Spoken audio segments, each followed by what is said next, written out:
Misteryoso pa rin ang motibo sa pamamaril sa Ateneo de Zamboanga University. Ayon yan kay Education Secretary Sani Angara. At habang sinusuri ang posibleng online influence at iba pang factors, giit ng kalihim, hindi pa conclusive ang anumang anggulo sa ngayon. Personal na binisita ni Angara ang Ateneo de Zamboanga University at kinausap ang mga taong malapit sa estudyanteng gunman para mas maunawaan kung ano nagbitsa sa insidente. Ayon kay Angara sa paunang investigasyon, walang senyales na depres ang estudyante. May family support din umano ito. Kasi wala naman parang hindi naman totoo daw yung binubuli yung bata. Hindi rin totoo na siya'y depressed dahil may family network siya, marami siyang pinsan. Binanggit ng Angara mga tinatawag na groomers at ang 764 network bilang posibleng nakaka-impluwensya sa mga kabataang galit o disenchanted at hinihikayat pang gumawa ng karahasan. So yun ang sinabi ko kanina na misteryoso pa sa atin kung bakit, ano yung nag-trigger dito. Maaring, di ba, sabi nga nung isang officials dito, wag natin i-rule out yung may groomer siya online. Isa pa ang hindi malinaw kung sino talaga ang target dahil 2 classroom ang pinuntahan ng suspect. At sana yung mga magulang, bantayan din natin ang ating mga anak. Kamustahin po natin sila, bigyan natin sila ng panahon dahil palagay ko maraming dumadaan sa isip, maraming masamang impluensya, especially online. Samantala, hindi automatic na may mental illness ang isang teenager na nagiging marahas, yan ang paglilinaw ng isang psychiatrist. Ayon kay Dr. Elaine Angela Laines ng Makati Medical Center, walang iisang dahilan kung bakit maaaring umabot sa extreme violence ang isang teenager. Maaaring combination ito ng ilang risk factors, gaya ng social isolation, bullying o paulit-ulit na rejection, matinding frustration, academic problems at kakulangan sa impulse control. Kawalan ng impulse control o kakulangan ng impulse control, kung tawagin namin na impulsivity. At saka pag meron silang access sa armas. So pag pinag-combine mo yung may access na sila sa arms o sa mga armas at impulsive pa sila o may kakulangan sila sa self-control, impulse control, malaking risk factor to. Isa ring risk factor kung may exposure sa violent content, online radicalization o paghahanap ng validation sa social media, lalo na ngayon na may access ang kabataan sa internet. Kada generation, kada dekada, may mga pansarili tayong mga challenges na hinarap noon. Siguro sa panahong yun, iba ang mga naging outlet ng mga tao para ma-express nila yung frustration nila. Sa ngayon kasi, dahil nga siguro sa access nila sa information, may access sa technology, sa internet, at saka exposure sa online or social media, madali nilang masagap yung mga, dapat siguro hindi nila masagap at na-influensyahan yung mga behaviors nila. Pero pagbibigay din ng psychiatrist, hindi ibig sabihin ito na kapag may mental illness ang isang tao, magiging marahas na siya. Kaya mahalagang maiwasan ang pag-uugnay agad ng mental illness sa violent behavior dahil maaari itong magdulot ng stigma. Hindi automatic yon. Una sa lahat, kailangan nating maintindihan na karamihan sa mga taong may mental illness, hindi sila nagiging marahas or violent. At may mga mararahas na actions ang ginagawa ng ibang tao, may mga violence na ginagawa ng ibang tao, pero wala silang psychiatric diagnosis. Panawagan ng psychiatrist sa mga magulang, guro at school authorities, mahalagang maagang pakikinig at pag-unawa sa mga bata, kasabay ng anti-bullying programs at mental health awareness. Kung ikaw o may kakilala kang dumaranas ng depresyon o iba pang suliranin sa mental health, may mga taong handang makinig. Tumawag sa National Center for Mental Health 24/7 Crisis Hotline 1553 o 0919-057-1553. Wala pa ring pasok ngayong araw sa Ateneo de Zamboanga University matapos ang trahedyang nangyari nitong Martes ng umaga. Ilang mga hakbang naman ang inilatag ng Department of the Interior and Local Government para maiwasan ang nangyaring pamamaril sa loob ng paaralan. Mabilis na balitang hatid ni Enzo Laca. Panagutin ang may-ari ng baril at gawing non-bailable. ang batas sa loose firearms. Ito ang ilang rekomendasyon ng DILG matapos maulit ang pamamaril sa loob ng paaralan, ngayon naman sa Zamboanga City. Sa press conference kahapon, sinabi ni SILG John Vic Remulla na kailangan patawan ng penalty ang mga may-ari ng baril dahil sa hindi maayos na pag-iingat sa kanilang mga armas. Gayon din na gawing non-bailable ang batas sa loose firearms. I call upon Congress to enact laws that will penalize gun owners for the non-safe keeping of their weapons. Isn't the owner of the gun equally responsible? I call upon Congress to make laws that make it once again non-bailable, that make it once again preventable. Kasama sa panawagan na kontrolin at limitahan ang paglalaro ng first-person shooter games na humuhubog sa batang kaisipan ng mga estudyante.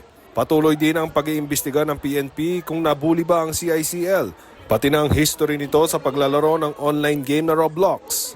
So far, ang report ng Ateneo ay wala namang incidents of bullying sa kanya.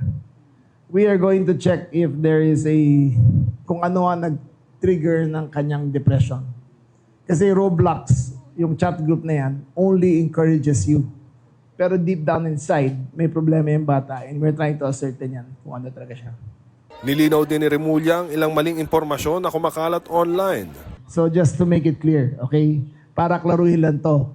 Ang tinamaan, dalawa ang namatay. Yung CICL at saka yung injured. Isang babae na Grace bullet on her back, tsaka isang hinimatay. Walang security guard na binaril. Walang teacher na binaril. Walang high-powered firearms na ginamit. Kaugnay niyan, wala pa rin pasok ngayong araw sa Ateneo de Zamboanga University matapos ang nangyaring pamamaril.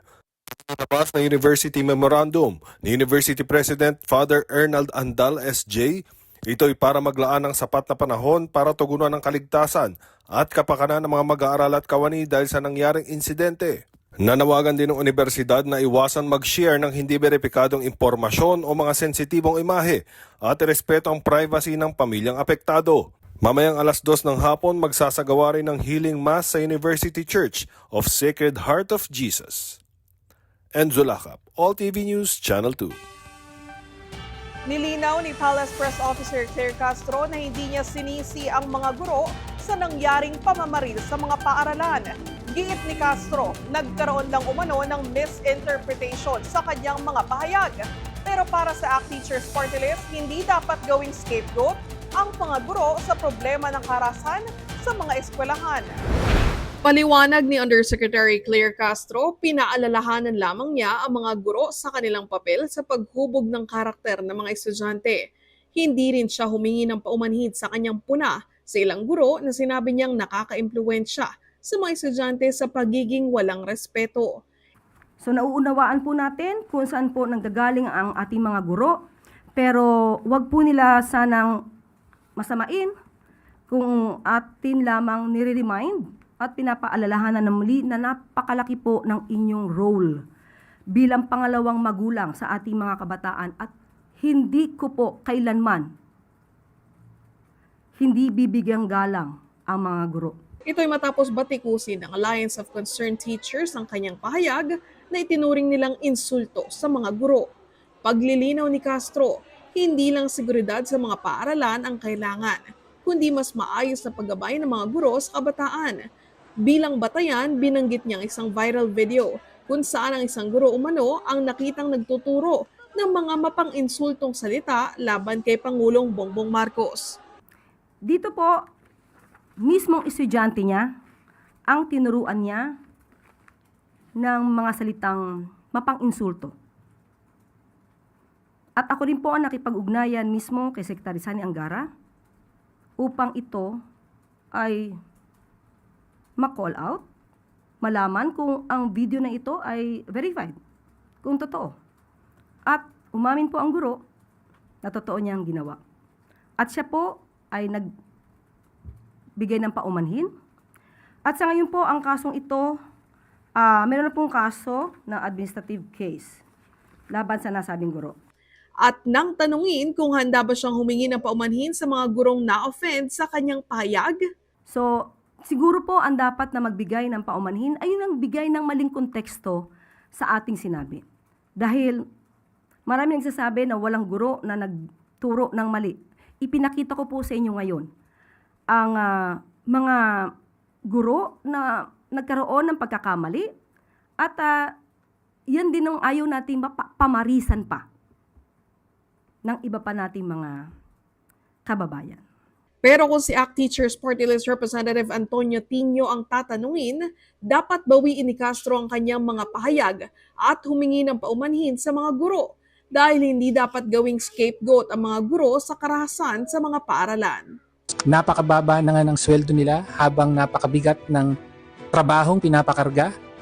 Ayaw naman dagdagan ng Marcos Jr. Administration ang sweldo ng mga guro. Kaya muli, dapat irespeto at pasalamatan ang mga teachers na siyang pangalawang magulang ng ating mga anak. Yusek Claire Castro, mag-apologize ka. Ganito din ang sentimiento ng Teachers Dignity Coalition.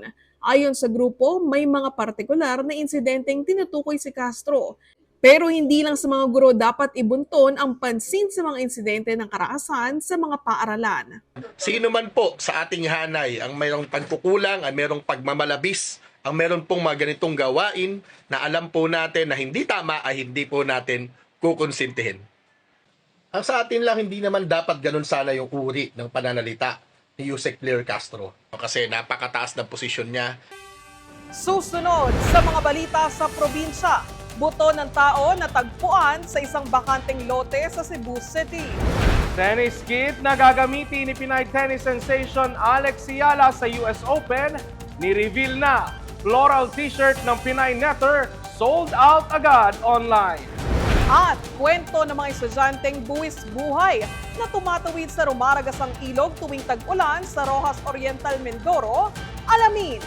Yan sa pagbabalik ng Mabilis Lang To!